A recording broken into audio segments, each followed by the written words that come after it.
Let our response be,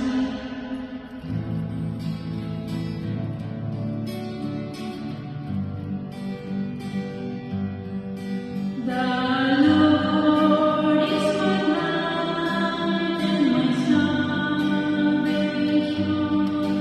The Lord is my light and my salvation.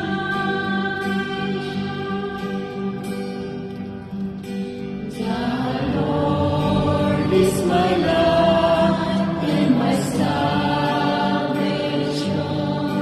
The Lord is my light and my salvation. The Lord is my light and my salvation. Whom should I fear? The Lord is my life's refuge. Of whom should I be afraid?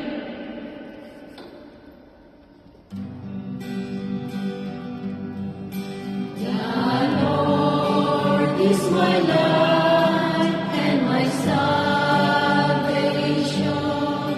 The Lord is my light and my salvation.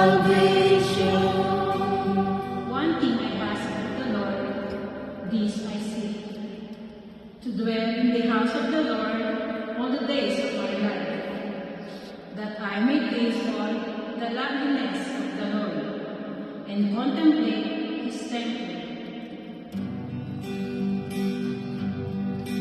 The Lord is my light and my salvation. The Lord is my light and my salvation. I believe that I shall see the bounty of the Lord in the land of the living. Wait for the Lord with courage. Be stout-hearted and wait for the Lord.